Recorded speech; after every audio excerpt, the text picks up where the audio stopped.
I've been looking forward to doing this presentation now for a few weeks, and Tanya is probably one of my first few patients that went through my functional medicine program about 3 years ago now. And she is just the kind of the classic case of someone who went through kind of the conventional system. And we're going to talk about the conventional system quite a bit tonight, not to necessarily to degrade her previous practitioners or to put down anyone that's working within that system, but it's just to show how certain people can fall between the tracks or between the cracks. Now, there are probably the other 90% of the people out there that go to their conventional practitioners, whether it's their family doctor or in a case like this, their GI doctor. They go and they get something done, they get a procedure done, they're given a prescription, they have a test done, and they figure out their problem. Like in another case, maybe Tanya might have had some type of ulcer in her esophagus or in her stomach that they would have found and then treated with medication that would have turned out great. Or maybe she would have had a colonoscopy, she had several, and maybe they would have found something that was bad that they could have treated and then helped her that way. But what we're going to do is we're going to see a representation or example of a case where all the conventional algorithms, we'll call them, or kind of the pathways that doctors follow to figure out what's going wrong and then help people, where she fell through the cracks. None of that stuff applied to her. So she had the testing done. She had medications given to her. And I mean, God help them. The doctors were probably trying to do their best for her, because I know myself, you always try to do your best for your patients, and you hope everything works out really well. But when it doesn't, then obviously that's very frustrating for both the patient and practitioner. But we're going to talk about Tanya's case, because Tanya is the perfect example of someone who fell through the cracks, who the guidelines, the consensus guidelines, the research didn't apply to necessarily, and she had struggles for many, many years. So I see everyone's popping on now, so that's great. So a few things. I'll monitor the questions as best I can here on my phone. If you have any questions, please post them along the way. If I miss you during the presentation, we'll go back and answer those. I'll personally answer those after the presentation, either tonight when I'm done or tomorrow. So I'll make sure you get your questions answered. We'll also send everyone a replay of this.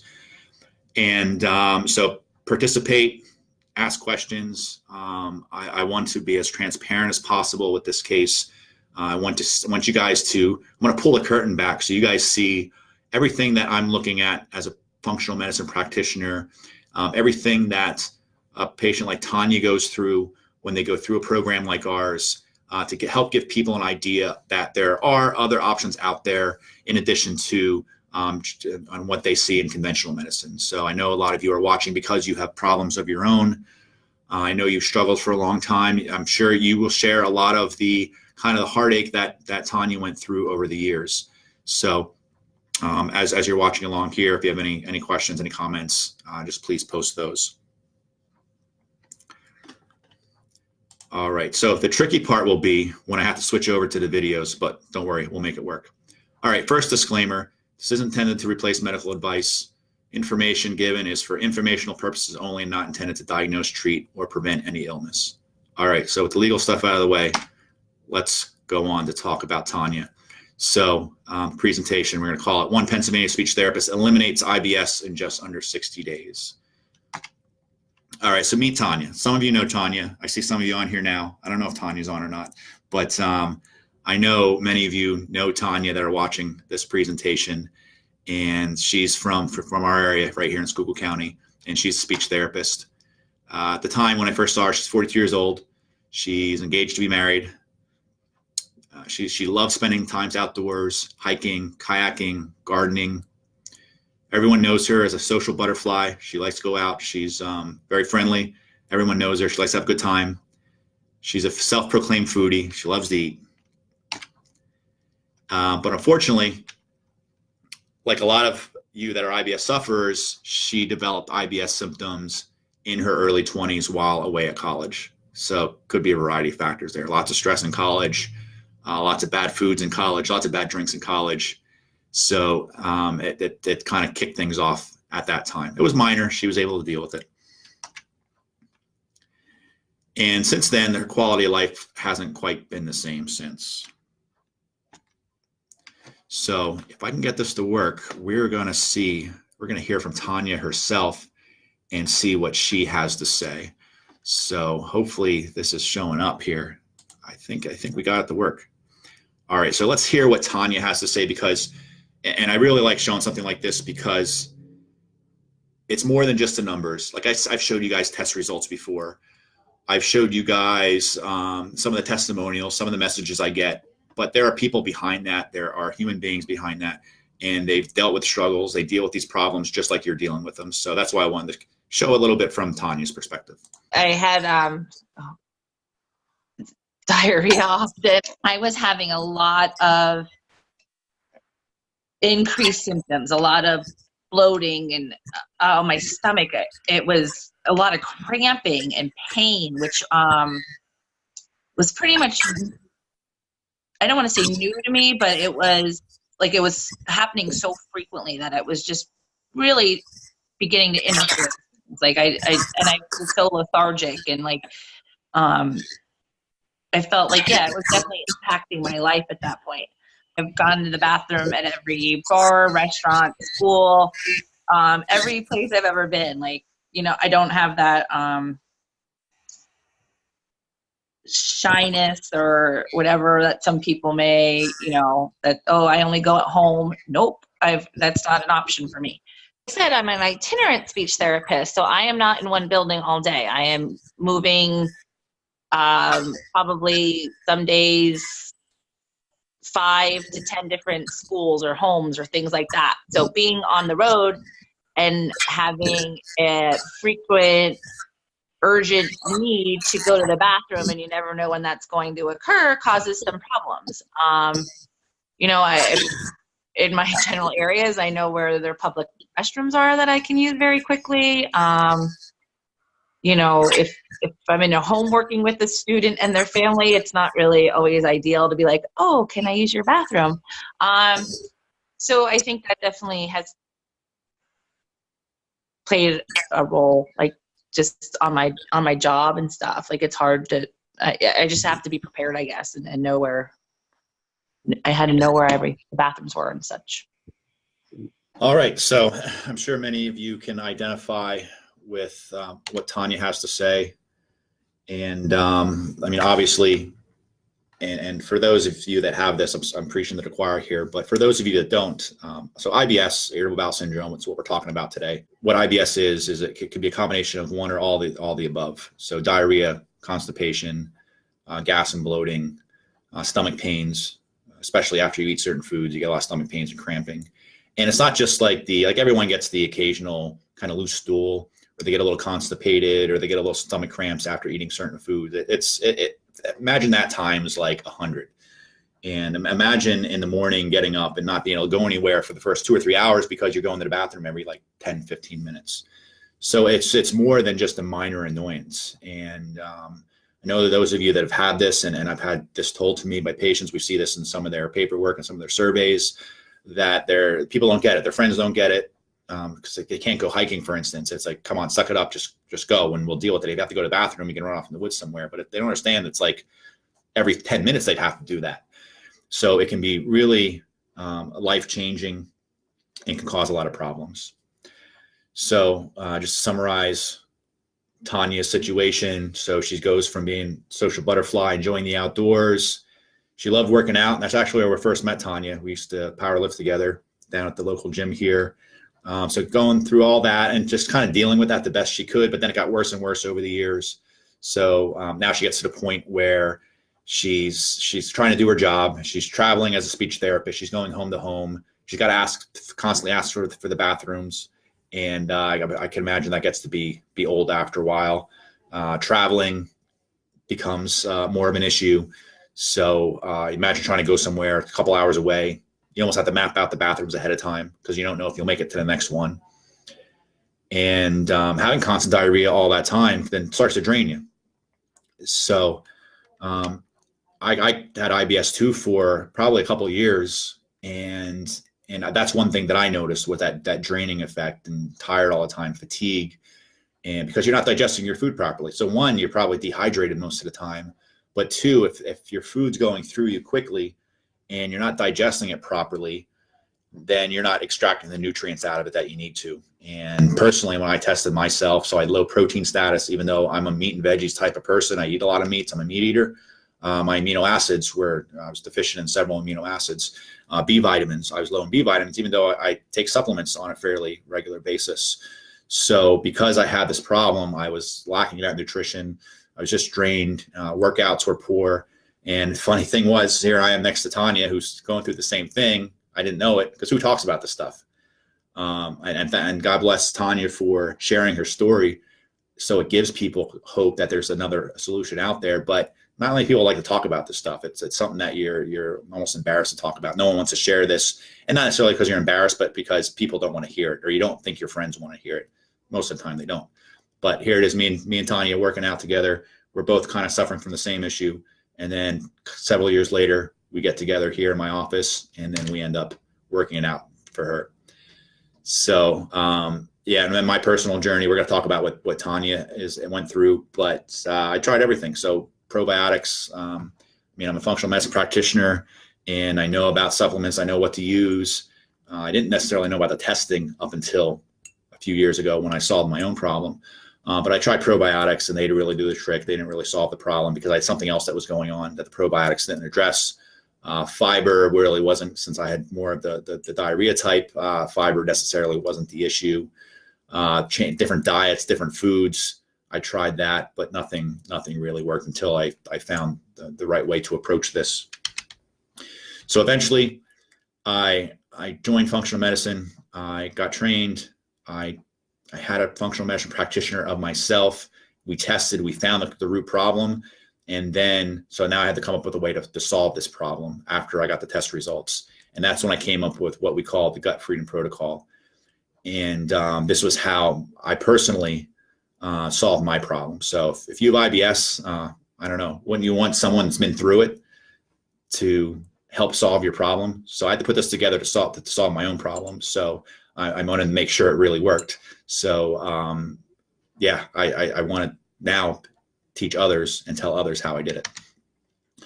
So I know that all looked complicated. That was a big, long timeline with lots of different steps, but really it's pretty simple. So we got these 4 phases. We test, identify, eradicate, and then repair and heal the gut. So let's start off with phase 1 first. So we'll go through this step by step. I'm going to take you through the whole journey here. I want you to know everything about it. So yeah, Tanya, good to see you on. And yeah, I can imagine it's pretty weird. So don't worry, I shared my story too. So that's Tanya. She joined us here in the live.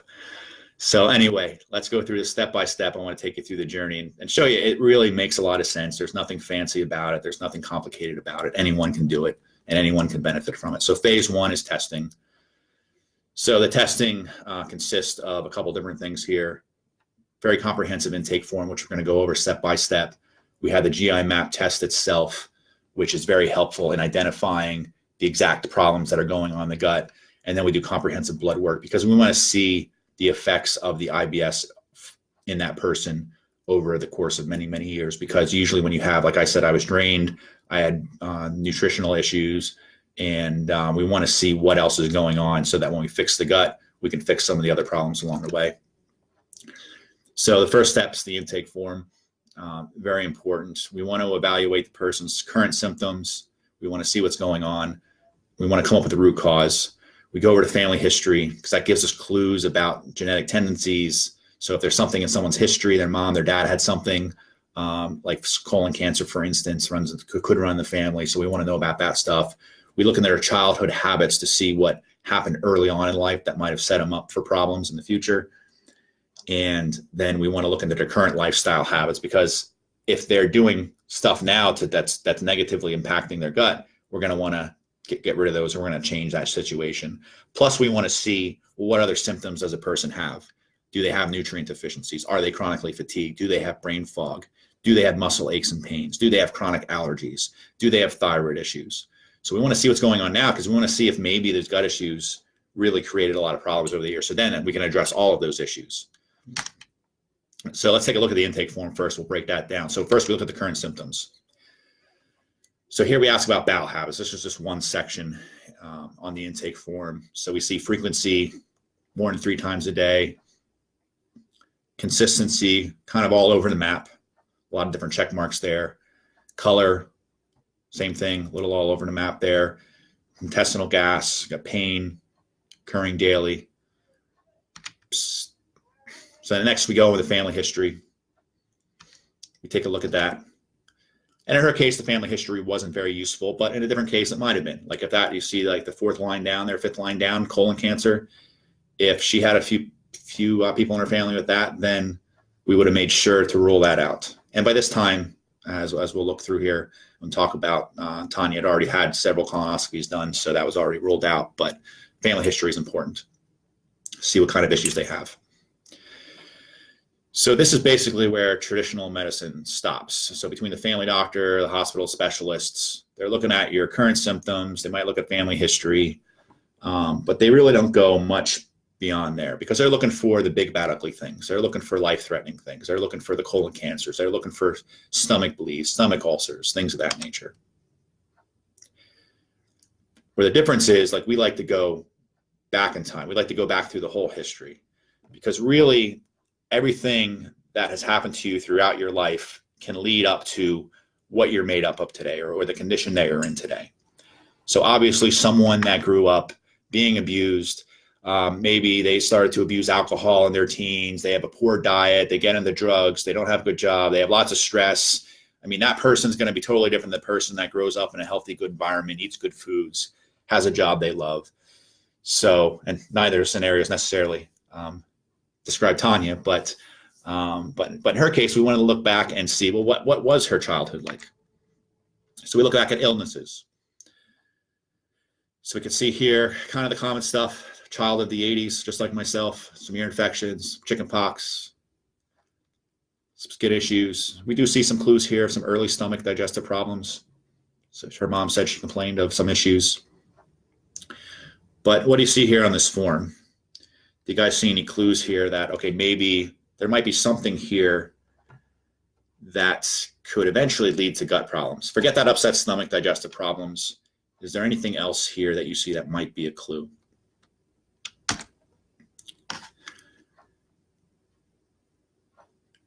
So, okay. So yeah, so one thing is that having had a couple of those, what we call pathogenic infections, so that's like this it's a sore throat, ear infections, things like that. Again, children of the 80s, grew up we're right around the same age. If you got sick back then, guaranteed you were taken to the doctor, you went to the family doctor, pediatrician. And yeah, Marcy said it. We're on a delay here, but Marcy said ear infections. So yeah, exactly right. So ear infections meant you went to the doctor, which meant you were put on antibiotics. Jess got it as well. Yep. Jill says skin potential allergens. So she had the skin issue. So yep, absolutely. So she might have had some allergies back then, which can then translate to having some allergies to food.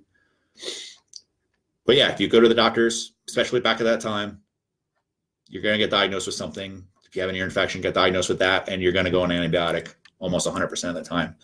Nowadays, they're a little bit better with it. Nowadays, we know that, one, it affects your natural flora if you use too many antibiotics.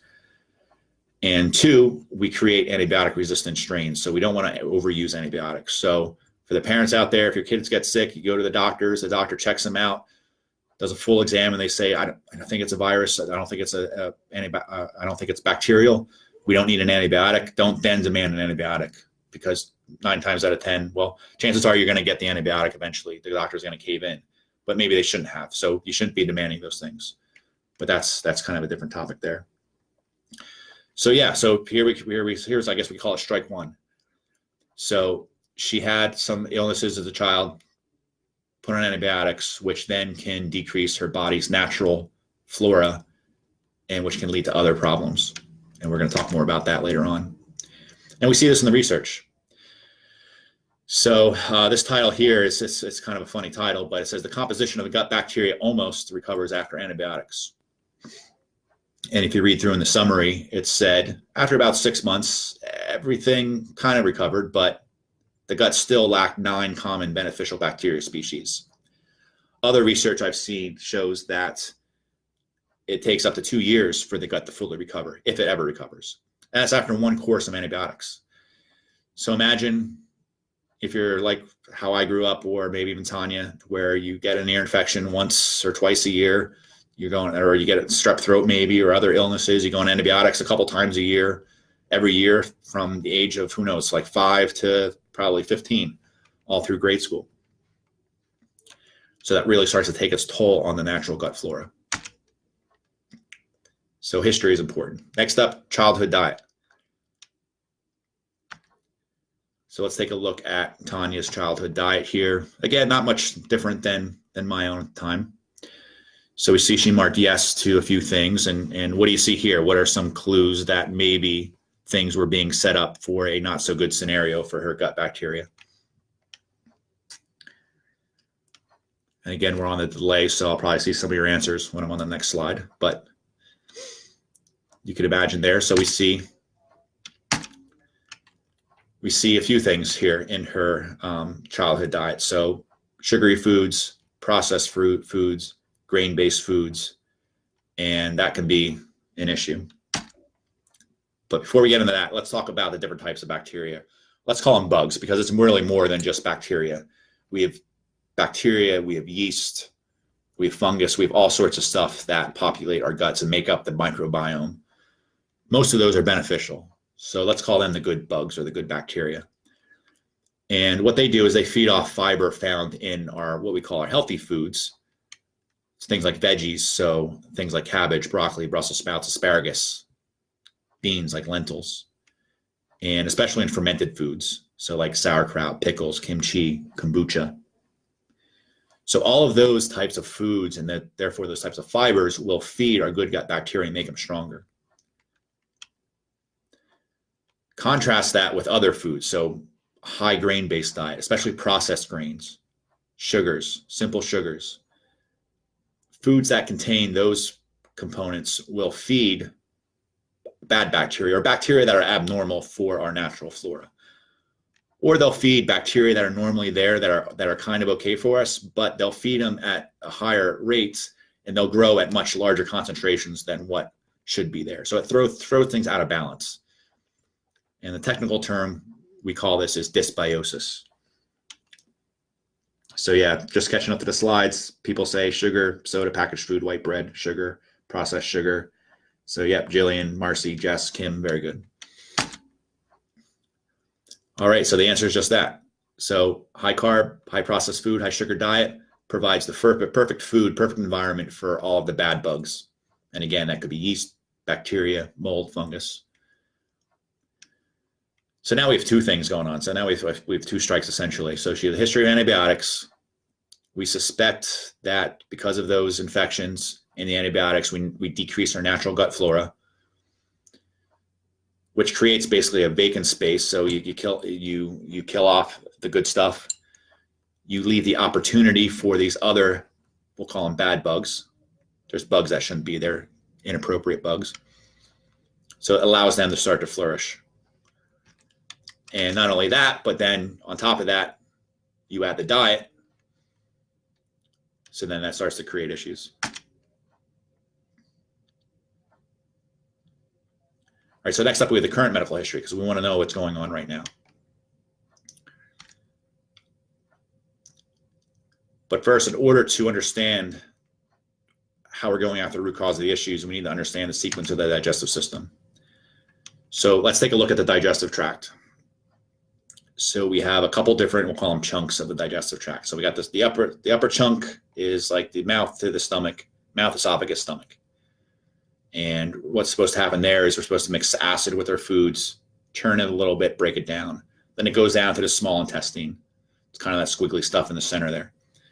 And then it goes through there, further broken down by digestive enzymes, by bacterial action to a certain extent, mechanical kind of squeezing. We absorb some more nutrients through there. Then it goes into the large intestine where we further break down and ferment our foods. That's mainly through bacterial action, and that's in the lower chunk or the large intestine. So early on, so diagnosed with IBS or had IBS type symptoms since 2004, so very early on. And then along the way, she was eventually diagnosed with GERD, or gastroesophageal reflux disease, which is basically heartburn, So that's in the upper chunk. So that's in the stomach, esophagus area. And that's when you have the feeling of too much stomach acid there. So the conventional treatment for that is acid blockers, protein pump inhibitors, things like Nexia and Prilosec. So the problem there is, all right, so step one, you're supposed to digest your food. You're supposed to mix it with acid, turn them around, get it to a certain pH. What that does is it acidifies the food, so it breaks it down to a certain breaks it down a certain amount. It's the pH is low enough, the acidity is high enough to kill a lot of the stuff that we swallow with our foods, because things aren't truly ever sanitary. So that kills off all the bad bugs that might hitch a ride along with our foods.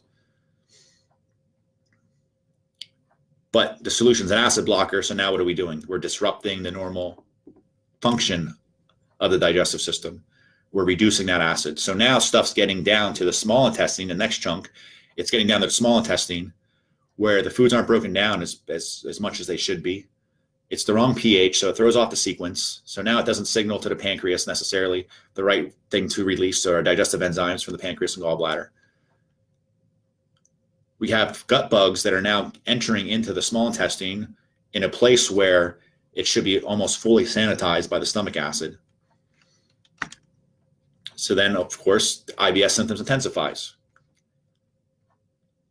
You're putting stuff into the small intestine that's irritating. It shouldn't be there. It's not properly digested. It's not sanitized.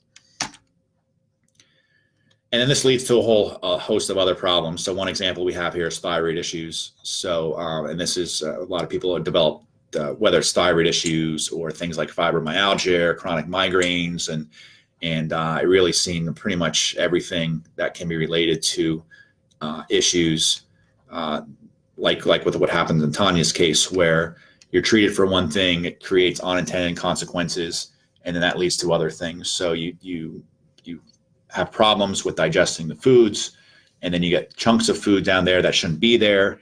That can often cause gut inflammation, and either that gut inflammation allows more stuff into the bloodstream than what should be there, so it's something called leaky gut syndrome, or because those foods aren't digested thoroughly and now they get to the bloodstream, and now your immune system, your body says, whoa, that's not supposed to be there.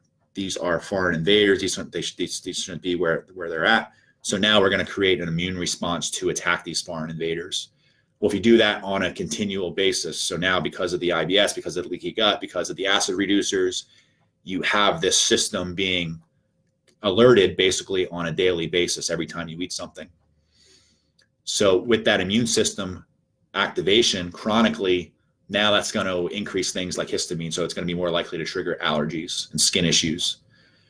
It's going to trigger the immune system, and you might get friendly fire. So there's something called Hashimoto's thyroiditis, where your immune system starts to attack the thyroid. Now you develop thyroid problems. And again, in this case, it was thyroid. It could be a number of different things. So then you get put on medications for that. And now we're just chasing our tail here. So we have the GERD, conventional medicine for the symptoms, acid blockers. That creates another problem. So boom, you go after that with the medication. Who knows? Maybe she waits long enough, the blood pressure goes up, and in fact, we will hear from her in one of her messages that her blood pressure was a little on the high side. So maybe she waits a few more years, and because this is all going on, now she has high blood pressure. So now she's on a blood pressure medication. And we see this more than you expect, or maybe you would expect it. I would say that the average person over the age of 40 and certainly over 50 is on a medication or 2 or 3 or 5 or 10. My record, by the way, this woman was about 86 years old, chiropractic patient, and she was on 26 different medications. She had medications to raise her blood pressure and heart rate in the morning so she can get up. She had medication to lower it. She had heartburn medication. She had all sorts of cholesterol, and you name it. She had everything. But I digress on that. And we see evidence of this. So this stuff isn't far out. It's not something that's unknown. And this is pretty new research, but there's older research on it as well. But I try to get the most current one here. And we see where alterations of gut microbiota, so the bacterial makeup, as it relates to thyroid patients. So people with Hashimoto's thyroiditis, autoimmune. We see here where gut, and some big words here, translocation of gut pathobiome drives autoimmunity in mice and humans. So we see where gut bacteria can lead to autoimmunity. Even psychological issues. I have a friend, he's going to school to be a psychologist or counselor of some sort, and he kind of always ribs me about functional medicine. And I always ask him, what are you doing about your patient's guts? And we see evidence. And you go on Google right after this presentation and type in gut problems and depression, gut problems and anxiety. There's going to be a connection there. Now, we don't know the exact connection, but there is a connection there. There is some influence. And in fact, the patients that I see, I've seen a number of patients now where they've listed anxiety or depression on their intake form along with their IBS. And then we go back and ask them about that after the fact, after their IBS is doing better. And they report that they see huge improvements there. So Jill asked, how many different docs prescribe those 26 meds? That I don't know. I don't think it was all her family doc. I think she had a cardiologist and she had a neurologist. And that's part of the problem too, is that you have many different kind of cooks in the kitchen scenario. This happened to my grandfather. He saw his urologist, he had high blood pressure. He put him on a high blood pressure medication. His family doctor already had him on one. He saw a different type of doctor, I think it was his cancer doctor, and put him on a water pill. And his blood pressure crashed and he passed out one day. So yeah, it's a problem. It's one after the next. You're better off without them. I mean, thank God they're there. When we need them, and they do a great job. But yeah, I would not want to have to rely on them. Avoid them if at all possible. I think any doctor would say do that. So here's another, research study after research study. Here's gut bacteria may hold clues to chronic fatigue. And when I talk to groups, I bring up this concept. And my health coach, Jess, was with me one day, and we were talking about this, and I brought this up. And it's a lot of times when I talk, I just kind of start rambling off on things, as you guys may know if you've watched some of my other presentations. But she said that was a great talk. That was a great point that you had. And what I talked about was that is the idea that people just think things happen, things break. It's like the muffler on your car just rust off one day because it's too old. With our body, it's not quite like that. Yes, aging will come with numerous problems, and we don't heal as quickly, especially if our nutrition's and our lifestyle is not on point. But that's the point. Things don't just happen in the vacuum. There are other things that precede it, that lead up to it. So when someone just gets a hypothyroidism, the first question should be, well, why do I have that? You can ask your doctor. They may not know. They might mention, hey, your gut microbiome may be off, and you're triggering some autoimmunity because now you have leaky gut syndrome. No, they're not going to say that, but that's a fact. But they might not know. But you as the patient, you as the person, you have this problem. You should be asking, well, why did my thyroid just quit on me? And then go start looking for answers. As a functional medicine practitioner, that's where I live, in that why. Just keep asking why, and try to get to the root of the problem. There's not always an answer. There's not always a clear answer, but try to look for that root cause. Why is one thing leading to the next? All right, so let's go back to Tanya here after I've bored you all with the science part of that. I just, again, I want to, there's a face behind this, and she's actually watching now. I saw she was here. But let's look at what she has to say again, if I can get this to work.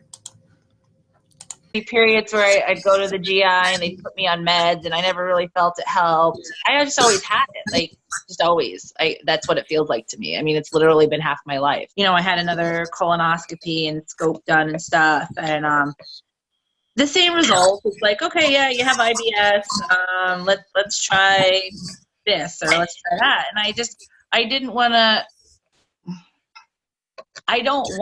lifetime of being on medication for something at this point. I think at the time I was only 40. It just didn't really appeal to me. I just knew I wanted to feel better. So who can identify with Tanya there? Again, I know there's a lot of you on here, and I've seen some of your surveys that we've done. And so I know a lot of you deal with a lot of these issues. So I'm sure you know what it feels like to be in her shoes. So test after test, medication after medication, not really getting any answers. Fortunately, Tanya didn't take that for an answer, and she went looking for answers.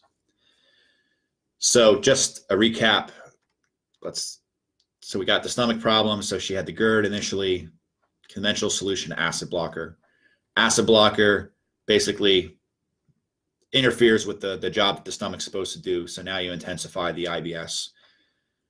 IBS, leaky gut, gut inflammation, dysbiosis or bacterial imbalance between the good and bad bacteria in the gut then can lead to other issues, whether it's autoimmune mediated or gut bacteria mediated.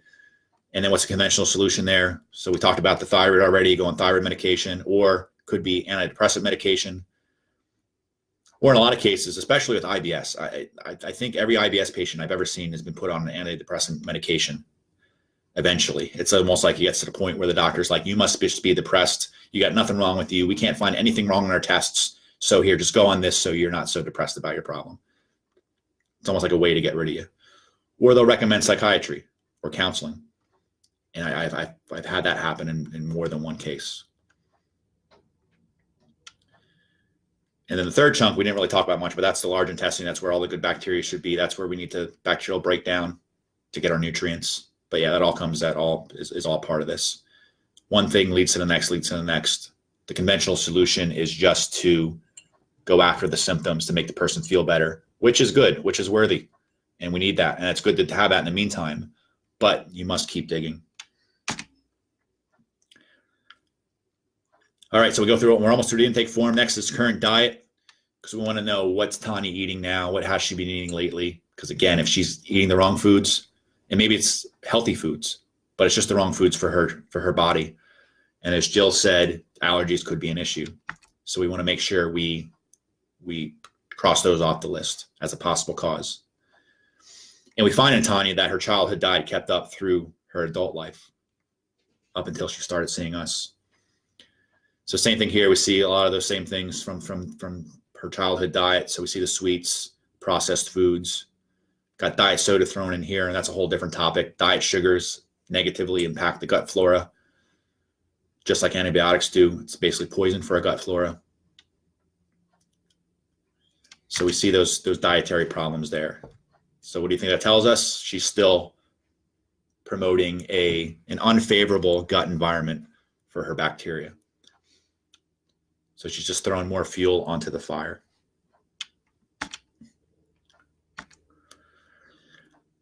All right, so we went through the intake, so test, and now we need to identify. We need to see what's going on. So here we're in phase 2. We want to see what the test results show. We want to review what's going on and then go into the plan. So the test that I've gone over many times, and thank Andrew for this picture. I don't know, maybe I took the screenshot or not, kind of an odd picture. Anyway, this first from a post we had a few weeks ago about the GI map. And this test is what helped me identify my problems. And so I could eventually solve my root cause. And this is the test I do on every single one of my patients. Even the patients that have come in for gut problems, we run this test because we want to see the condition of the gut. Because like I said, the way the gut works is how the way the rest of the body works and can affect other functions. So think back to, let's say pre-1950s or something like that, when a crime was committed. So you could basically commit a murder, commit an armed robbery, and as long as someone didn't positively identify you, you're probably getting away with it. Because all would happen is the authorities would come in, they would walk around the room where the crime happened, might be like old-time Sherlock Holmes, got the magnifying glass out, see if there are any physical clues, any visual clues. Contrast to what happens now. Now we have shows like The First 48, where it's a program about detectives come upon a crime scene. They have 48 hours to figure stuff out. So the advantage that they have nowadays is that we have DNA technology. We can find DNA, we can analyze it, and then we can find out, especially if we have matching DNA, who was there, how many people were there, who was involved. If you have suspects, you can test the suspects. So this is kind of like what the GI map has done for healthcare. So go back to Tanya and many of my other patients with IBS. They've had tons of testing done. So if Tanya's still watching, she can put down how many colonoscopies she had. I think she got the frequent flyer punch card filled. Her next one's free. but she had all those tests done, endoscopy, so they're going through your throat. So scoped from both ends, didn't find anything. Basically what they're doing is they got the scope down there. It's a camera and a light, and the doctor's looking on the screen, and they're seeing what they can find visually. So if something shows up visually, things are really, really bad. So this abnormal gut bacteria, the leaky gut, all that stuff is microscopic. It's not something you can see visually. By the time you have a really bad polyp or a bleed or an ulceration, then things have really gone downhill, and those are very serious problems. And thank God we have that technology. I mean, the amount of lives colonoscopy save is, I'm sure, in the millions. I've done physicals before where I've talked to patients. I do CDL physicals. And the one guy, I hadn't seen a family doctor in like 15 years. He was 58 years old. And so he didn't have a colonoscopy like he's supposed to at age 50 and above. And he actually listened to me, and he went in and they found something, and they had only had to cut out 4 inches of his large intestine. Doctor said if he would have let that go another 4 or 6 months, or when he started seeing symptoms, so he maybe started bleeding, or maybe he would feel it, something was wrong. And by then it probably would have been feet of his colon or worse. So it's a good thing we have those tests. But again, we're talking about a case where someone's fallen between the cracks and all those tests are normal. So what's going on? So what we're using here is FBI caliber technology, basically. We're looking at DNA. Because every time you have a bowel movement, so you have those bacteria living in your system and other organisms, virus, bacteria, yeast, worms. And as the stuff's passing through your system, they're leaving clues. And just like at a crime scene, if you brush up against something, your DNA is going to stay there and then to be found by the detectives later on. So same thing with the gut bugs. They leave clues. Their DNA washes out with bowel movements, and then we can take a sample, send it to the lab, and very accurately determine who's living in there and at what concentrations. So very helpful. And I mean, if you're sitting there watching now with IBS and you probably never had a stool test done. If you did, they might have tested for 4 or 5 organisms. This test checks for like 80. Now, wouldn't you want to know, especially at this level with this type of technology, wouldn't you want to know what's going on in your gut? What's going on with the bugs that are living in there? So on this test, we see good and bad bugs. We see what's going on. Don't you think that would be important for the doctors to know? And wouldn't you want to know that yourself? I think the answer is, of course.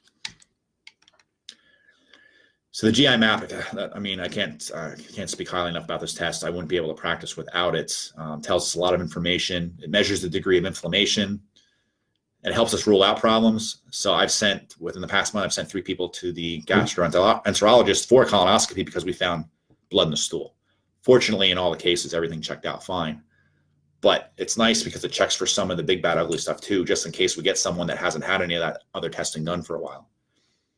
It also helps us determine which of the digestive chunks, so to speak, are having issues. So whether it's an issue in the stomach, small intestine, or the colon, aka large intestine, what types of bad bugs are present. So we check for worms, yeast, bacteria, and parasites. And then we get a measure of what the health is of the gut's immune system. So what is the defense of our gut like? So my hypothesis, okay, but before we go into that, let's talk about an analogy that I like to share. And if you guys have watched any of my stuff or been a patient, you've probably heard me say this 100 times. So I like to talk about our gut as a lawn. I think it's a perfect analogy. So in a healthy gut where everything's working properly, we have good load of gut bacteria, not too many abnormal ones. It's like having a nice green lush lawn. And with a lawn like this, like you see in the picture here, you don't really have to worry about weeds. Where are weeds going to grow when the grass is nice and thick like this?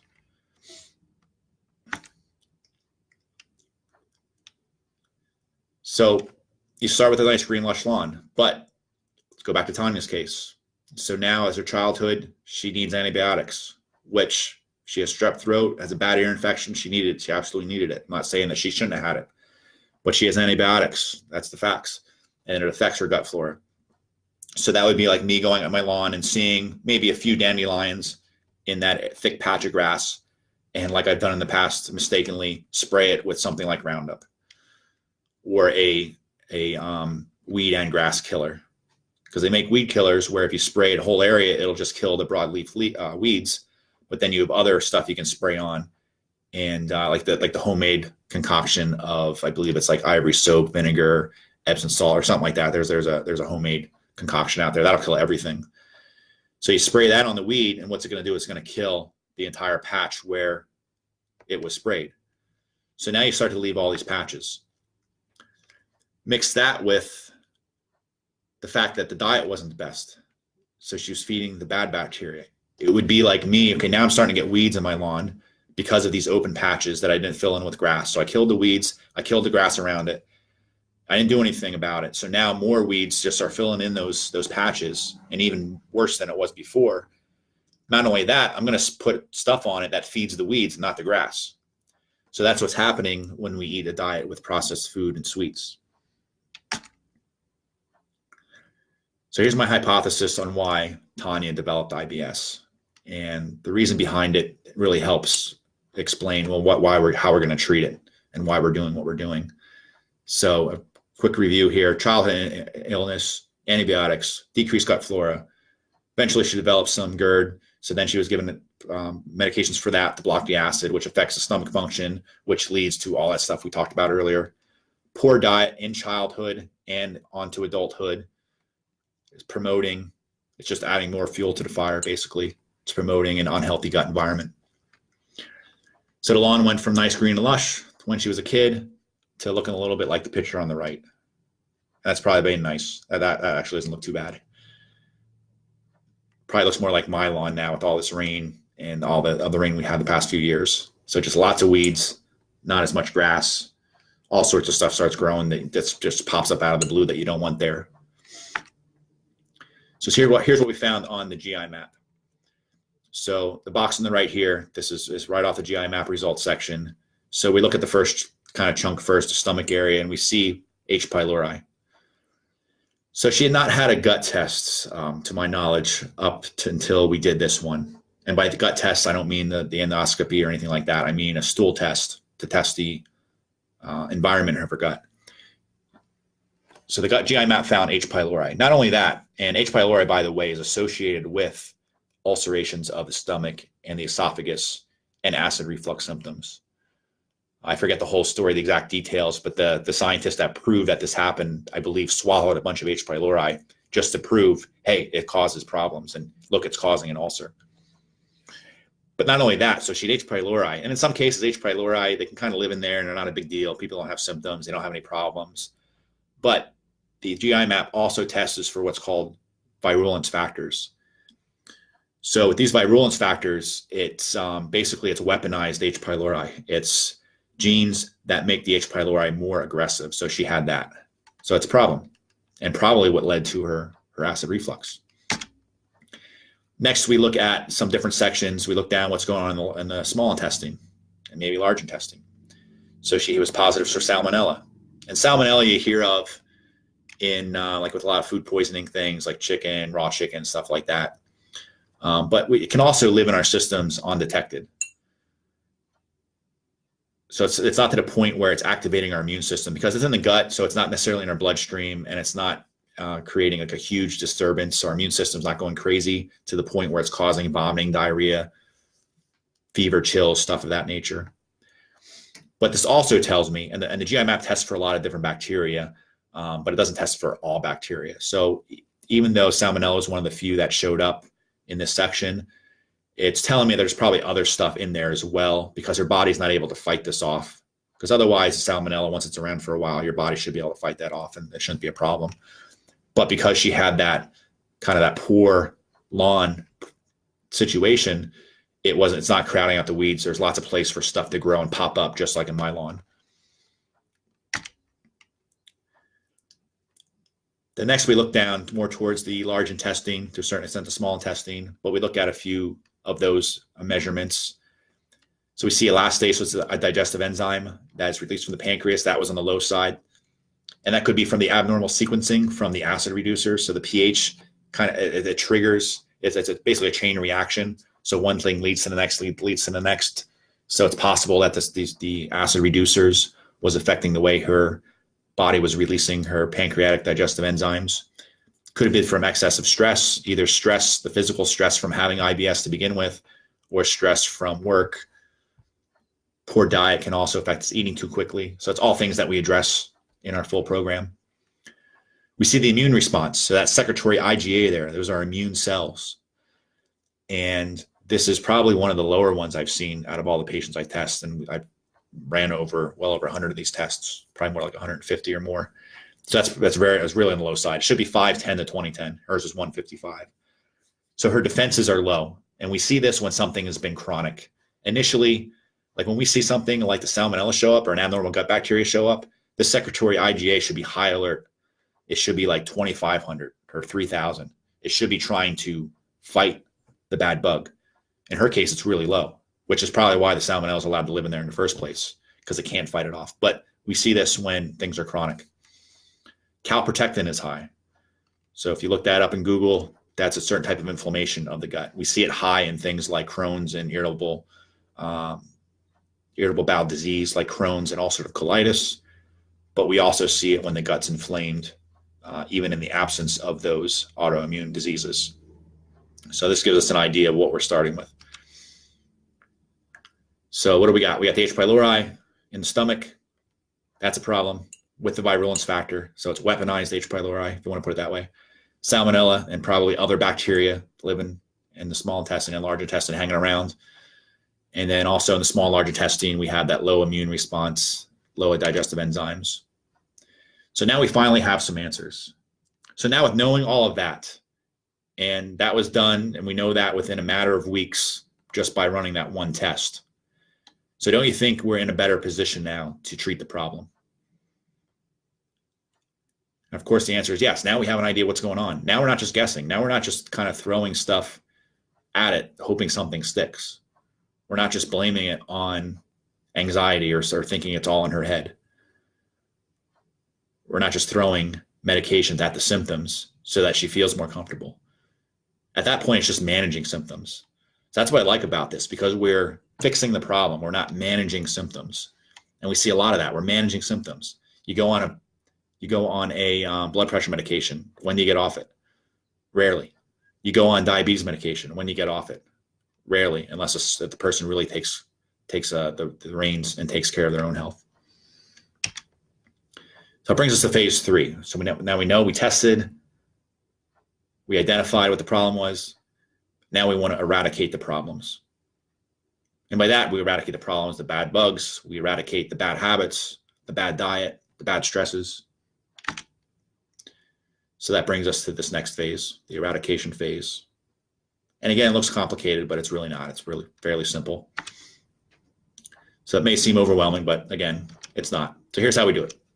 So when someone becomes a patient, they get invited to our patient portal, and that gives them access to log into a private account where all of their health information is stored. All of the information about their intake form, their test results, my video reviews going through their test results is all in one place. And then it allows me to securely communicate with my patients, which is, that's probably one of the things our patients rave about the most, is the ability to actually communicate with their practitioner, with both both myself and our health coach, Jess. So we give them their marching orders, so to speak. We give them an action plan, and we go through step by step exactly what they're supposed to do.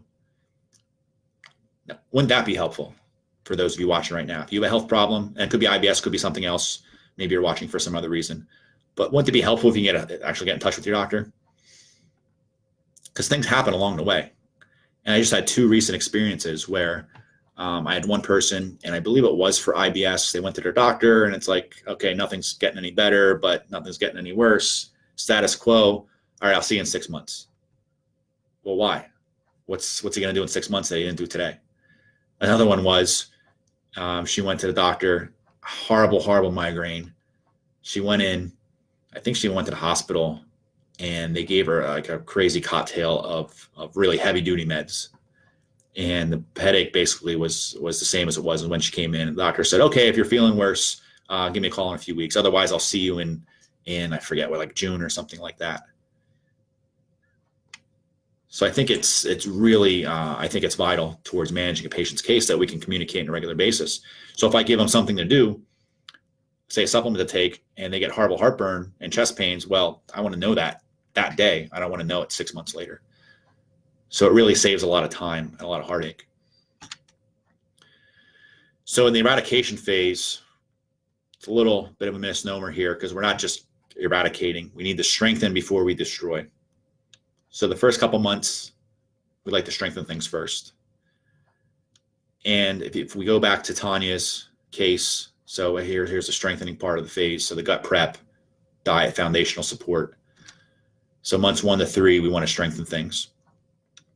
So if we think back to Tanya's results, so she had the inflammation that was high in her gut, possible allergies that we saw in her history. So she had some skin issues as a kid. She had some allergies currently.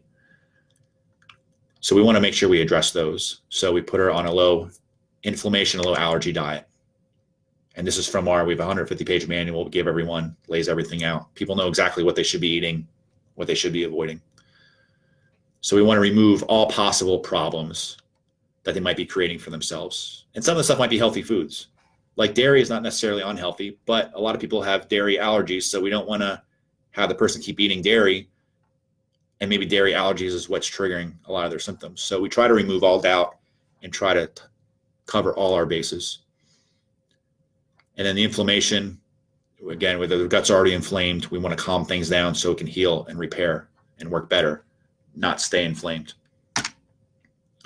Next up is foundational support. So like myself and many others, you have IBS for a lot of years, you have all that stress, you're not eating the right foods, you're going to develop some nutritional deficiencies, and you're going to have some needs there. Your body's not going to be working correctly. Now in Tanya's case, she was going too often. I see a lot of other patients where they go not enough, like bowel movements, like once a week or less, like crazy. I can't even imagine that. So in those cases, we need to give some foundational support. We need them to be pooping on a regular basis. We need to make sure that they have good nutrition, baseline nutrition. We need to make sure that they're detoxing well, because we don't want to go in and start eradicating bad bugs and killing them off and then having all this bad stuff floating around. So we need to provide that foundational support first. So here's what we give our patients. Again, the names of supplements are changed, but just to give you an idea of here's exactly what they have to do. This is in their portal, no question about it. Pretty intensive, by the way, but the idea is to get in there, fix the problem, and then get out of there, not just manage things. So this is short term. And the final part of gut preparation is just actually preparing the gut environment. So we talked about that immune system in the gut. The secretory IgA was low. So we threw some gut immune support in there. So we want to make sure her body's defenses are on board and ready to go, and we're not just fighting this ourselves. All right, so the first 3 months. So how do we do? So I'm not going to read through this whole thing, but here's something that Tanya actually sent us. She said overall she's down about 18 pounds, which, by the way, this isn't a weight loss program. She didn't join us to lose weight. And if you have IBS right now, wouldn't you love to lose 18 pounds, just hardly not even trying, while we're trying to fix another problem? So she's had 2 doctor's appointments since we started over those first couple months. And at both, they commented positively on weight loss. Also noticed that while her BP wasn't necessarily high, usually, and I would say 120 to 80 over 130 over 90 is borderline high. It was down. Her last appointments were 110 over 70 and 106 over 70. So that's about perfect. I mean, 70 for a bottom number is awesome. So here, again, like we're trying to work on her IBS, and she's noting all these other positive effects. For the simple reason is once the body starts working better, the body's going to work better in all ways. It's not just using one medication to fix one problem, often with unintended consequences because you didn't address the root of the problem in the first place.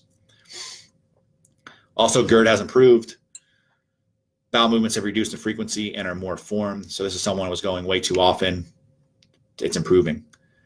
The acid reflux is improving. And oh, by the way, other than maybe the gut support, the immune support, we haven't even really touched the gut yet. But she's noticing all these improvements. Now, all is not roses. There are some issues. So sleep is kind of meh. She felt like she was doing okay, but in the past couple of weeks, she feels like she's waking up more during the night. And we kind of hit these rocky periods. throughout the process. It's all part of the process. And we can adjust course as needed. So this was a minor issue, but maybe if she had more severe symptoms, like say she just had horrible constipation, well, then we'd have to change up what we're doing. Or maybe she continued to have horrible diarrhea. We need to change things up a little bit. But overall, the first 3 months, doing great. So then we go on to the next 3 months. So that's the destroy phase. That is, you got to go. So the bad bacteria, so in this case, the H. pylori and the salmonella, and probably lots of other bacteria as well, which is why I like using some of the formulas we do, because they're broad spectrum. They address all possible bad organisms. So yeah, H. pylori, salmonella, we need to kick them out. They're not supposed to be there, especially at those concentrations. So bacterial protocol eradication here again, with clear-cut protocol. She knows exactly what she needs to do. We support the gut. We provide formula to go after those bad gut bugs. And then this was followed for a few months. So the results of that, stomach feels great. So this is probably like 4 or 5 months down the road. Stomach feels great. She's going about once a day, but she doesn't feel like it's all coming out. So it's almost like it's constipation, which some people might see as a problem, but for the first time in probably decades, she's actually having the opposite problem, which I see as a good thing. We're changing something. After all the medications she was on, after everything she tried previously, nothing was really changing. Nothing was helping. So now we're the opposite problem. So that's an easy problem to solve. That's okay. But our work is not done. We need to keep going. We need to make sure that we fix the problem completely. So that brings us to gut repair, phase 4. So we're getting down on towards the end of the timeline here, towards the end of our program. Gut restoration phase, months 6 through 9 approximately. And especially with her having problems for so long, I usually say 3 months minimum for this phase. And we provide some support there. So as you see, with time, the supplement protocols become way less intensive. So in this one here, she's only taking stuff in the morning versus the other ones where she was taking stuff three or 4 times a day. So we need to heal and repair that gut. So we have that lawn. We just pulled all the weeds. We just sprayed all the weeds. We have these patches that are open. And instead of just letting it go and having it all come back again, we want to make sure that we support the gut and get that grass to grow green and lush like it's supposed to. So after that phase, we see some results here. So done phase 3, the heal and repair phase. Haven't been taking any supplements for a couple weeks now, still doing great. So it's not just that she's relying on the supplements either, because depending on the problem, I give someone enough supplements that they will kind of get by, or we can do medications, for instance, like the acid reflux medication was probably reducing her acid reflux symptoms, but it was leading to other things. And as soon as she would stop, I'm sure it would come back again. But with this, we corrected the problem. So even though she'd been off supplements for a couple weeks there, still doing great. Even when she eats something that maybe she's not supposed to, maybe that she reacted to in the past, she's not having all of the bloating and symptoms she previously had. And of course, she's trying to still avoid those foods because those foods promote a poor gut environment. So she knows that she doesn't want to go back that way. And then some days are better than others with that goal. Like our health coach, Jess, says, progress, not perfection. You always do your best and don't get too caught up in being perfect 100% of the time. Oh, and by the way, like we talked about having other positive effects. So she came in for IBS, at this point, down 50 pounds. So who wouldn't love to go to their GI doc and actually have their IBS fixed? And oh, by the way, you're losing 50 pounds along the way.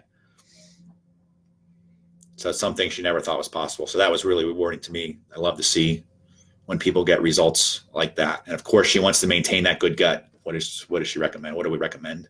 So of course, we want to make sure that she continues the positive progress. So who else wants results like this?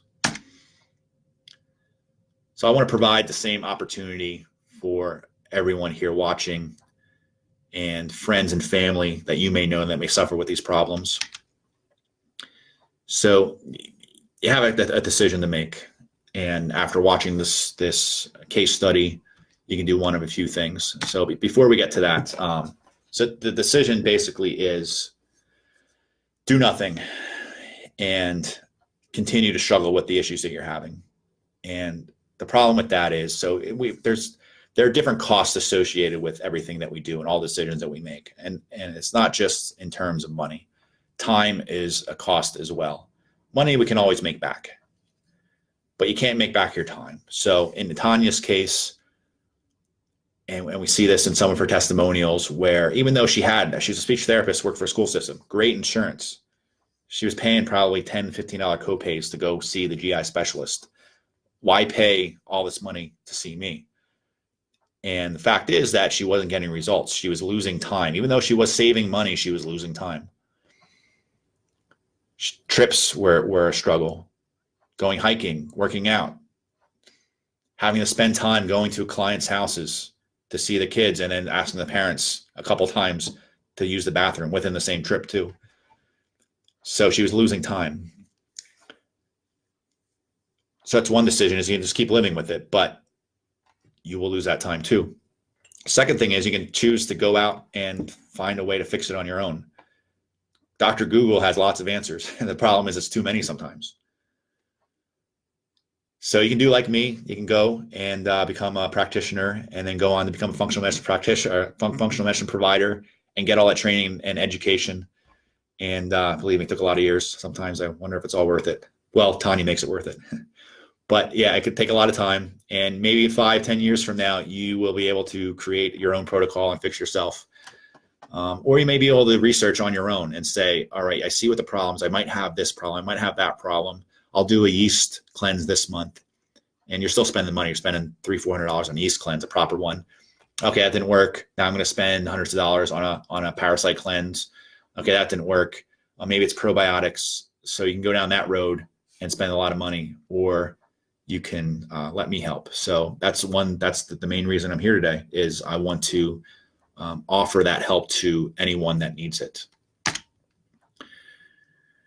So I came up with, and you guys know I've been talking about this in the group for probably a couple months now. We're trying to figure out a way to make this accessible to as many people as possible. And at first I said, okay, let's just do it dirt cheap. We'll just give them the test. We'll create an educational portal, and they can learn the stuff on their own and then apply whatever treatment that they see fit. But that's not the right way to do things. I realized that after I've mentioned that it just often will leave people more confused and more in the dark than they already are now. Because with that, and actually now they got extra information. So you already have too much information with Dr. Google and message boards and Facebook groups. So now throw in there all this extra information from the GI map. And now what the hell are you going to do with that? So to do it the right way, I figured, all right, we'll still keep it as cheap as possible and as affordable as possible. I won't say it's necessarily cheap, because that's a relative term, but keep it as affordable as possible so that as many people can have it done. But I will offer help as well. So here's what we came up with. So the Gut Freedom Protocol, we saw that whole timeline. We saw the different steps: test, identify, eradicate. Utilizing that FBI technology, we were able to detect any of those bad gut bugs or those microbiome imbalances that might be the root cause of your digestive issues. And on top of that, we want to give you we call our Gut Freedom Protocol beta plan. So this is where you'll get your customized lifestyle analysis document. So it'll contain a lot of the same lifestyle, dietary, and fitness changes that we provided for Tanya. It'll basically give you a path forward of what the next steps should be, or as far as I recommend what the next steps should be.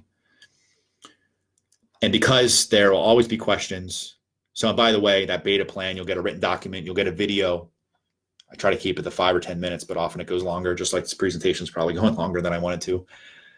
But that's okay. It's all good information, just like your analysis is, your video analysis will be.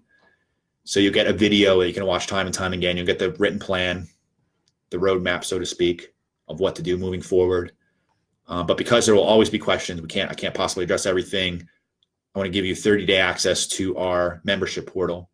So that secure patient portal that Tanya was using to communicate with me, that we troubleshoot with, you'll get access to that, where you'll be able to ask me questions.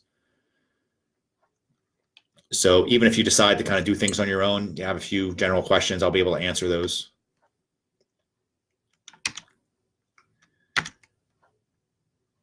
So if we just look at that value alone, it's about $1,293 and well worth it. I talked to one patient who we'll hear from here in a minute. I think she spent like 4 or 5 grand over the course of 6 months for her IBS. And other than being 4 or 5 grand lighter in her bank account, she had no changes whatsoever and no more information towards solving her problem than she did before she started. But for you guys watching today, I mean, you guys have been with me for a while. You've sat through this presentation. Even if you're watching the replay, you've gotten all this good information, and I want to make it a no-brainer for you to participate. So we got a couple bonuses here. So one, this is from Jess's training, our health coach. This is called different things, wellness wheel, circle of life. So we want to do an assessment for you because, as I mentioned, it's not just all about what's going on in your gut. It has a lot of things are influenced by the gut and vice versa. So we have this thing called the circle of life or wellness wheel where we do an assessment, and then you'll get basically a drawing of where you're at in all these different categories. For instance, a physical activity, if you're overdoing it, that's going to cause problems. If you're too sedentary, that's going to cause problems. If your home environment's poor, you have an abusive relationship, you have mold at home, that could cause problems. Social life, if you don't have a good social life, you don't have that support network, that's going to be a problem. So this will help you identify areas where you can do better. Bonus number 2. And this is for the first 20 orders. And the reason being is because I'm basically offering you our full intake process. And this is an opportunity to really learn more about yourself. It paints a picture of what happened in your life to end up where you're at today. And so we went back through, think back in the beginning, we talked about Tanya's journey. We looked at her whole health history, her childhood health habits, her childhood diet, her childhood illnesses. So we went through from basically start to where she's at today in order to kind of assess what went wrong and where it went wrong, and then how we can fix that. So the reason I'm limiting this to the first 20 orders is because this is a lot of work on my part, but I want to do this for the people that are action takers, that want to take control of their health. I want to do it for the people that are the most pissed off and want to get to the root cause. They're sick of test after test, going to doctor's visit after doctor's visit with no answers. And this, along with the GI map, is huge. It's a potent combination. It helps us identify all the root causes. So the GI map of itself is great because that will tell us the condition of the gut. It will give us good numbers on your gut environment, so your immune system, your inflammation, but it's not as helpful without having the whole picture. So I want to throw that in. We call it your personal health story. So the gut freedom protocol plus the bonuses. So if we look down through all the values there, and the total retail price would normally be a little over $1,600, almost $1,700, and still very much worth it. Because again, that one patient, $4,000 or $5,000, no answers, lost that money is a complete loss. Didn't learn anything about her problems or herself. Didn't learn anything about the condition of her gut. So again, you could, of course, just keep going down the path you're at now, do nothing, or try to figure it out on your own. And you could probably pay 5, 10, 15 times this much in deductibles. Because no matter if your copay or your pill copay is only 10, 20, 30 bucks at a time, eventually it adds up. Or trying different things. That's the worst. I have people that won't pay for the test, but they'll go on and they'll do a yeast cleanse for a couple months, spend $300, $400, and it won't work. And then they try something else. So they're on these supplements long term. And again, even though it's a lot less per month, perhaps, it still eventually adds up. Especially these days with deductibles in health insurance, everyone's expenses are going up. So that makes us even more of a no-brainer. And it's not to mention all the time loss and missing things like eating your favorite foods that comes along with this disease. And I don't want that for anyone here. And that's why I'm doing this, because I've heard from enough of you over the past few years, and really throughout my career as a chiropractor, talking to people and hearing the same thing over and over again, people just getting medications for the symptoms and not getting to the root cause. So I don't want that for any of you. So my dream is to be able to offer this to everyone. Anyone that wants to do this, I want to make it super affordable. I want to make it risk-free. So it won't be this $1,700 or so. Won't even be half that. It's not going to be $997. Your total investment today, which includes everything that we talked about, so the gut freedom protocol, the video, the membership portal access, the circle of life quiz or the wellness wheel, the health story, the full health assessment, history assessment, which again, the total retail price would be about $1,700. We want to do that for just $397. And I almost hesitate to say that because that's the price of the test. And I didn't talk about that with Andrew, but I want people that need this to get it. And I don't care about offering my time because I want to put the word out there. I want to show people that this stuff works. So one of the things I failed to mention earlier was that, so I went through this whole functional medicine program and I learned all this information. And for years, I thought that I was the crazy one. So I'd hear what was going on and they're putting on these medications. And then I'd go and see what's happening in my functional medicine groups and what results those doctors are getting with their patients, and looking at the research and reading more research and kind of getting hung up on the fact, like, is this really, does this stuff really work? And what is all of conventional medicine missing? We have all these doctors and specialists and hospitals and going to all these different clinics. And why aren't they thinking about this stuff? Why aren't they doing these tests? And I got to the point where I told my wife I'm not even advertising. A lot of my chiropractic patients, and some of you might be watching now that are chiropractic patients that don't even know I do functional medicine. And it was because I just didn't feel like I was ready yet. And it wasn't even that. It was that I just didn't want to be lumped in with all of the other quack stuff that goes on. I mean, we hear about that. That term's thrown around a lot in alternative medicine, complementary medicine. Oh, they're just being a quack. And I just didn't want to look like someone that's just selling another bottle of pills or selling another bogus program. I wanted to make sure that this stuff was legit, that we would get good results. So I said, okay, after the first 25 people, I put 25 people through basically at my cost. And that group was tremendous. They put themselves out there. They put their trust in me when I didn't know what the hell I was doing. And even with all that, they got really good results. And I know a lot of you are watching tonight. I see some of your names on there. So I really appreciate that first group of 25. That was my test group. That was my quote unquote internship in functional medicine. So I'm like, okay, I had 25 patients, almost all of them that followed the plan. They got great results. So, but let me see now, apply this to actual patients. I'll develop a program. So now it became 50. And then I put it off a little bit more. Okay, 75. And now really I lost count. And I got to the point where I need to start telling people. And so I had a conversation with my health coach. I had a conversation with my mentor who has been doing this for probably 7-8 years now, maybe even longer. And I talked about my hesitancy of putting this stuff out there. And he said, you're being selfish because these people have this problem. And I'm sure, and he says this, like, once you start putting this out, you're going to have friends and family that are they're going to send you a message and say, why the hell weren't you telling me about this stuff? I've been having these problems for years and you had the solution and didn't tell me. So my dream is to put this stuff out there, change, not necessarily conventional medicine, but let's just say change healthcare. I want to be that disruptor. So we see Uber and Lyft is disrupting the whole kind of taxi service, paid taxi service, Airbnb. And for the most part, in a good way. So people are staying and going on vacations that they probably couldn't have gone to before because hotels were booked up and overpriced and we couldn't afford it. So now you have Airbnb, steps into the scene, disrupts the whole industry. So I want to be able to disrupt that industry as well.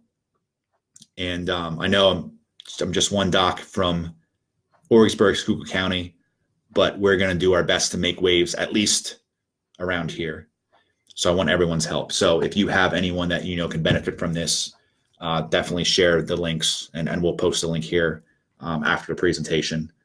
Actually, if Andrew's watching, he can post that in the comments. But we're going to post a link, share that. If you have this problem, I want to make it so affordable and such a no-brainer, and that's why I offered all these bonuses. I want you to get it done because I want you to finally figure out your problem and solve it for good. So here's how to get started. And again, myself, I'll throw this in the comments, or Andrew, if he wants to throw this in the comments, or you can type in gutfreedomprotocol.com/FB Live or Facebook Live. Click on the link, Should be self-explanatory. Andrew made that up for me. I'm sure he went theory wrong. You'll know what to do there. So complete the order through that. When you complete the order, I'll gather the notifications and we will get everyone's address and send you out a test kit. You also have the option of picking it up yourself, but we'll reach out to everyone that takes action tonight and let you know how to obtain your test kit. You'll submit the sample. It's a home test. I don't have to collect it for you. It's a stool sample, pretty easy. Any stool sample will do. I'll send you instructions, video instructions. You'll know exactly what you need to do. Complete questionnaire. So that's an intake form. So we get the full background history on the first 20 that act. And then it's off to the races from there.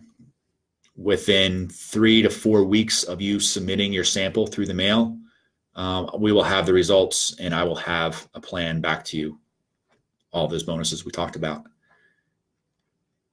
And then from there, it's just a matter of how quickly will you take action on that to help fix the root causes that we find or that we expose. So again, so all this gut freedom protocol, the video, the test, membership portal, the bonuses, not $1,700 today, $397. And I have a feeling it won't be $397 for very long because I'm probably gonna get so busy. My wife's gonna kill me. I'll be up to like 10 o'clock at night working on this, working on people's roadmaps, so to speak, and video interpretations. Now I got my time mapped out. I made sure I had enough time for all you guys because I know I'm gonna sell 20 tonight and get 20 people started. So I made sure to put plenty of time aside for you all. And we want to make it, so if it's not a no-brainer already, we want to make it even more of a no-brainer. So we have what we call the unconditional triple guarantee. So try the IBS Freedom Protocol roadmap test, all the bonuses. If you don't have a single abnormal gut bug or any abnormal finding that we can take action on, in other words, if after doing all that we talked about, I can't find anything wrong with you, just like me, because I know a lot of you out there have gone and done multiple tests. I've seen multiple doctors, and at the end of the day, they really didn't find anything wrong. Well, I'm going to guarantee you that's not going to happen. If it does, you get your money back completely, because I don't want you to waste money on something that's not going to be helpful. And I don't want you to have to worry about that. So that's one. So if you don't, nothing wrong, money back. Or if I take longer than 30 days to get your test results back, I don't want you to have to wait for this stuff. I've taken tests before like this. I've taken the GI map a couple times. I want to know my results. So I don't want to make people wait. I don't want to say come back in September and we'll go over the results. 30 days from when the lab gets your sample, I'll have your results back. Or if you just don't like my voice, so if I recap the video, or if I go through the video and interpretation, you don't like the sound quality, you don't like the membership portal design, whatever, I don't care. If you're not satisfied for any reason, my point here is if you're not satisfied for any reason, we'll gladly refund every penny that you paid for this. So again, gut freedom protocol, all that's associated with that, the bonuses, one payment. This isn't an installment plan, by the way. I don't know if I pointed that out, but one payment, $397, period. We talked about 2 payments because that's probably what the more accurate representation would be for my time, but no, just one payment. I don't want to deal with payment plans. All right, so we're on a slight delay. I think it's only like 10 seconds. And I know we went a little long here, but if you have any questions, now would be the time. And I will monitor here. So I might be a little bit behind you, but I want to make sure to answer those questions. If you don't have any questions and you're ready to get started, I see that Andrew did post that link. So you can copy and paste that to your browser, or you can click on it within here.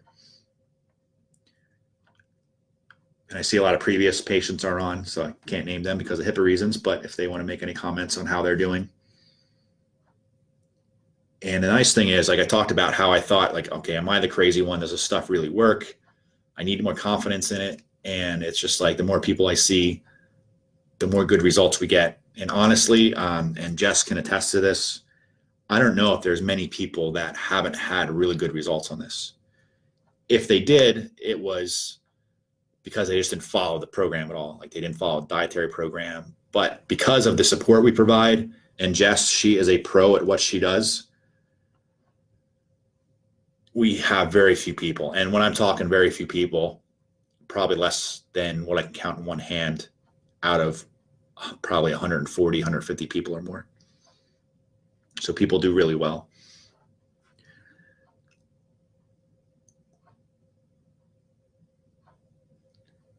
All right, so Q&A. I don't see many questions. I see one from Jess. How do you sign up for this? There's a sign up link that was posted above, and I'll post this after the fact too.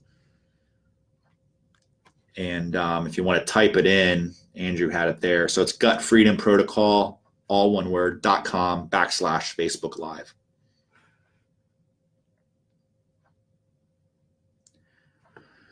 So, all right, I'm not seeing too many questions.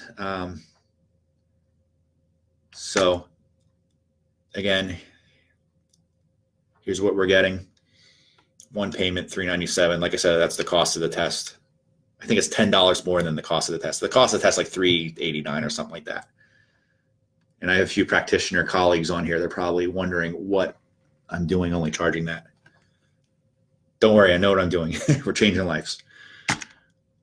All right, so I just want to share a few videos for you hanging around. I really appreciate you guys hanging around. And I had, whether it's Tanya or the people that you're going to see here in a second, I had a few previous patients, and some of you will recognize some of these people or all of these people.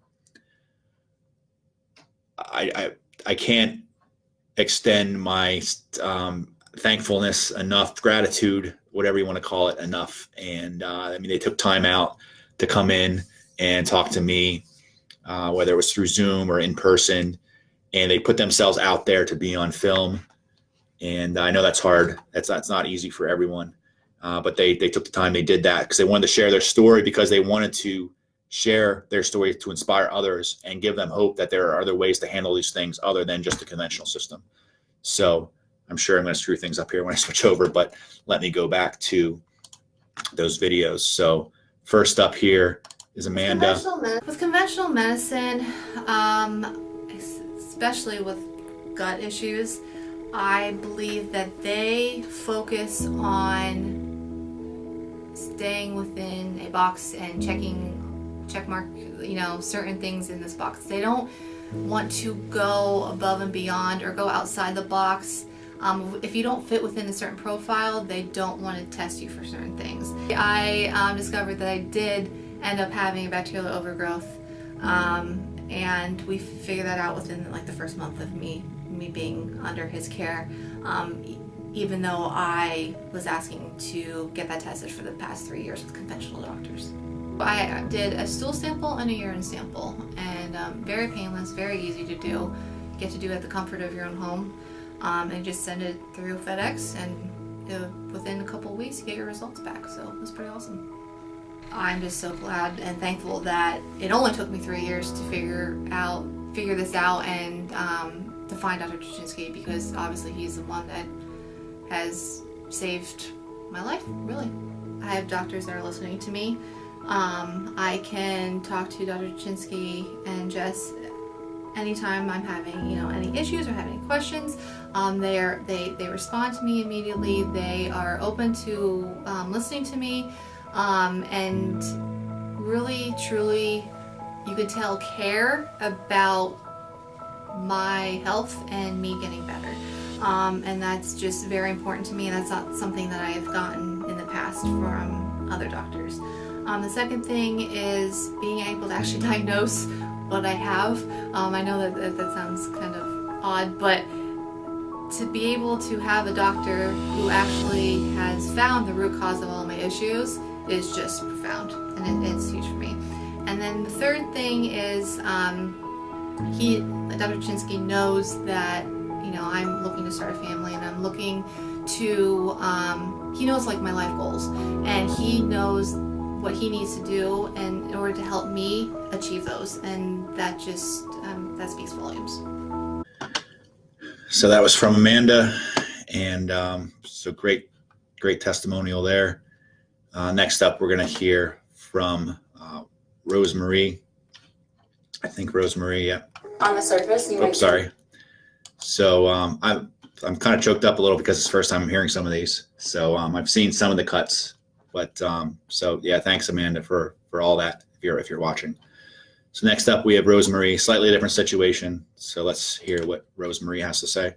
And they just ignored me, and I always felt like one other thing I would hear is, "You don't look sick." They weren't listening to me. They were looking at me, but they weren't hearing what I was saying. You know, you fix your hair, you wear makeup, you don't look sick. So I think maybe that's why I feel that way. I just have a hard time talking about the problem because I guess I was made to feel that I didn't have one, that maybe they thought I was just a woman looking for attention or something like that.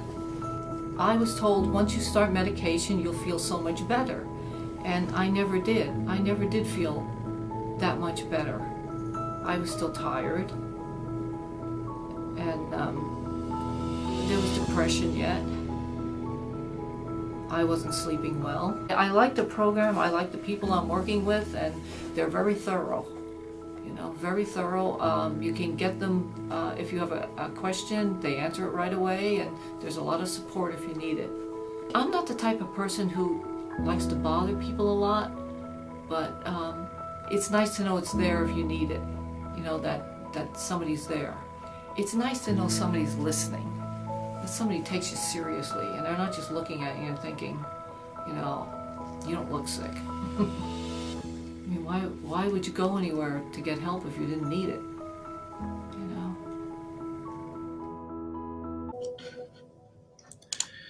So with Rosemarie there, I mean, she talks about something that we see more than you would want to imagine, where it's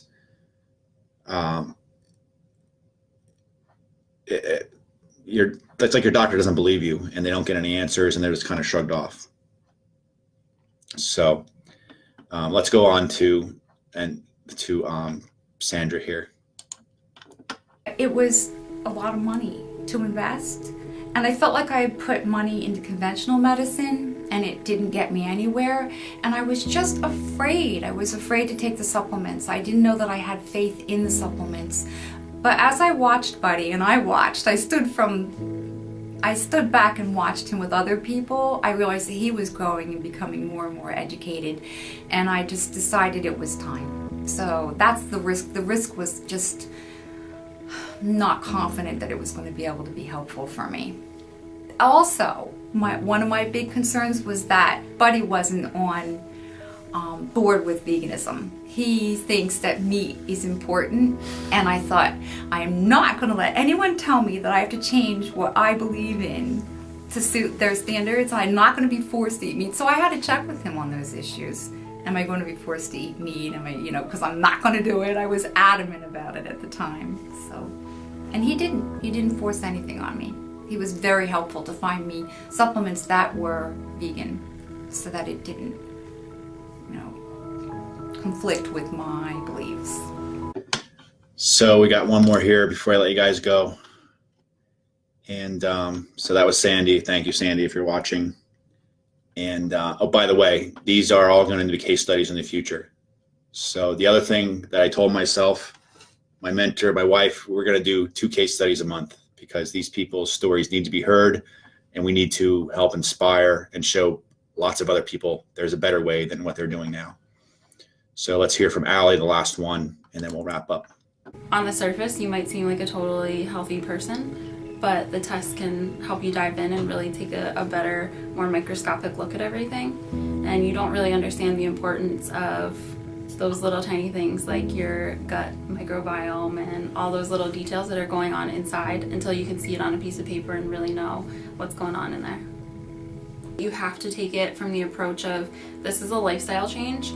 This isn't just something that I'm going to try and test out and it's probably not going to work and I'm probably not going to lose weight and I'm probably going to fall off the wagon. You have to approach it as, I have one life to live, and if I want to get the most out of that life, if this is the small thing that I have to do, if I have to put aside eating my donut every morning or whatever, that's such a small price to pay, because 20 years down the line or 10 years down the line or whatever it is, I'm not going to be, my my quality of life is going to be so much higher.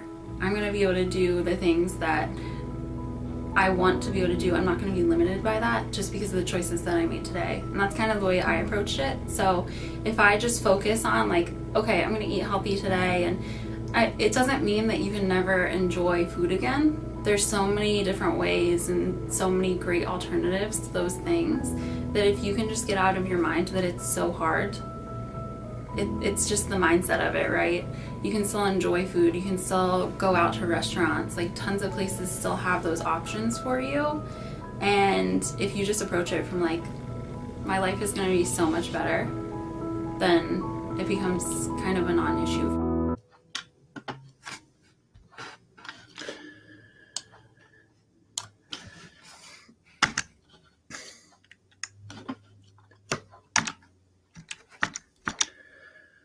All right, so yeah, that's, like I said, it's the first time I'm really listening to a lot of those. We just got those back from the videographer and editing all those. So I just want to appreciate those people for putting themselves out there and sharing their story to help inspire others. So there we have it. So yeah, this works. It just works no matter what you've tried before. So if you're vegan, if you're a carnivore, doesn't matter. This process, the Gut Freedom Protocol, the process that we put together to help test, identify, eradicate the problems, to get to the root cause, to fix the issue and not manage symptoms, it works, regardless of your previous diet.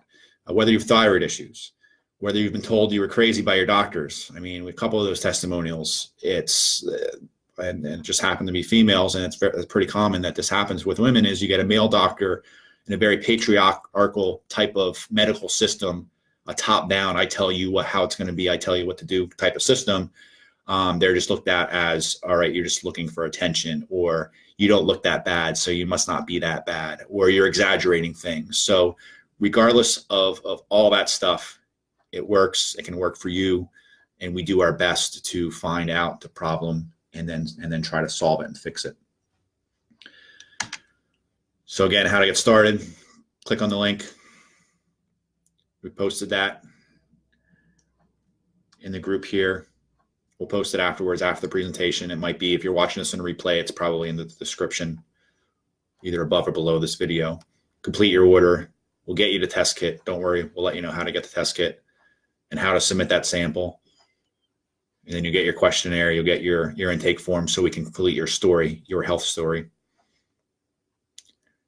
And then from there, it's in your hands and how you want to handle it from there on. But at least at that point, you will know what's going on with your gut, probably for the first time, even if you've had issues for 14 years like Tanya had without a stool sample. And then we heard from Amanda there that she had a test. She suspected a problem. She was asking for a test, never got it. So for many of you, this will be the first stool test you've had for a gut problem, believe it or not, even though that seems kind of obvious connection.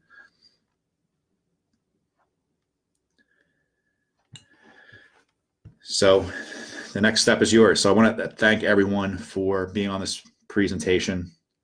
I want to congratulate you for being here, for listening, because I hope this is the first step towards finally solving your problem. So, and Andrew says we're getting people rolling in, getting ready, taking action. I love this, action takers, minutes. The presentation's not even over yet. But thank you, Nancy. Thank you, Ellen. Thank you, Mike. I think Mike did post, Mike and his wife. So yeah, I mean, this is something that my family gets done on an almost annual basis. I just tested my daughter 2 months ago. She was having some problems with constipation. So I just want to see what was going on and get an updated test. I mean, it's never a bad idea to know what's going on with the gut. So, all right, guys, that is all I have. Thanks for hanging in there. I just looked at the time, and of course, I'm way over. But again, if it's all good information, it's all good, right? If you guys have any questions, additional questions, and you don't want to post it in the chat or on the Facebook page, send it to my, if you're a friend of mine, private Facebook, if I send it there, send it to my professional page, send it to buddy@drtuchinski.com. And we'll get those questions answered because we want to get everyone started and get you figuring out your problems. So, all right, I'm going to flip back to the Facebook. It's going to go haywire. But again, thanks guys. Thanks for everyone for providing the testimonials, especially Tanya. I mean, huge help. For those of you that are taking advantage of this and that you're taking action when your gut's all better, send me a message for Tanya, because she played a big part in helping you take that next step.